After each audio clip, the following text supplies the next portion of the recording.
क्या आप जानते हैं कि बारूद बनाने की विधि और तोपखाने की तकनीक मुसलमान ही भारत लाए थे? मुसलमान अगर भारत न आते तो भारत के पास ना तो परमाणु बम होता और न ही दिल्ली और आगरा जैसा शहर।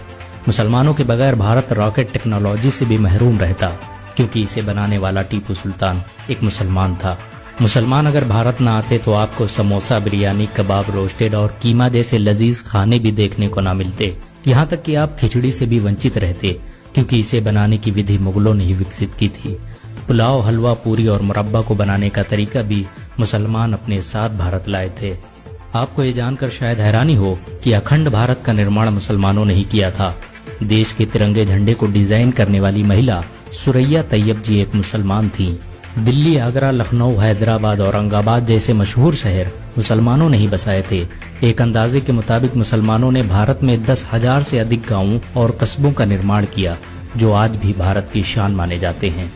बारूद बनाने की तकनीक मुसलमान ही भारत लेकर आए थे। भारत में सबसे पहले तोपखाना का निर्माण और तोप का इस्तेमाल मुगल बादशाह बाबर ने किया था। मुर्शिदाबाद, बीजापुर, तंजौर जैसे शहरों में मुसलमानों ने ही सबसे पहले शस्त्र बनाने के कारखाने स्थापित किए।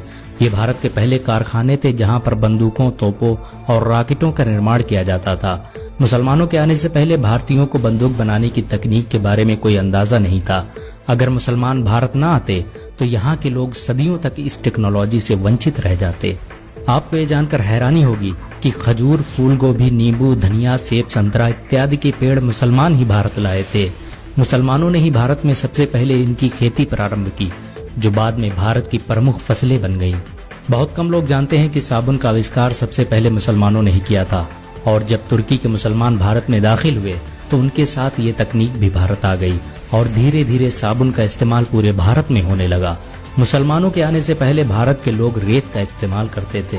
दुनिया के 7 अजूबों में भारत के ताजमहल का नाम भी आता है, जिसका निर्माण शाहजहां ने करवाया था। अगर मुसलमान भारत न आते तो भारत एक अंतर्राष्ट्रीय पहचान से महरूम हो जाता। मुस्लिम शासकों ने भारत में 6 लाख से भी अधिक इमारतें बनवाई, जिनसे हर साल भारत सरकार अरबों रुपये की कमाई करती है। इन सभी जमीनों का लेखा जोखा वक्फ बोर्ड रखता है। सिर्फ ताजमहल से ही भारत की हर साल अरबों रुपये की कमाई होती है। मुसलमानों की हुकूमत में भारत सोने की चिड़िया कहलाता था। मुसलमानों के बगैर भारत कभी भी परमाणु संपन्न देश न बन पाता, क्योंकि एक मुसलमान APJ अब्दुल कलाम ने ही भारत का परमाणु बम बनाया था। भारत आज भी मुसलमानों के दिलों में बसता है। मुसलमान इस देश के लिए अपनी जान भी दे सकते हैं। अगर एक मुसलमान होने के नाते आपको गर्व महसूस हुआ हो तो इस वीडियो को लाइक और शेयर जरूर करें।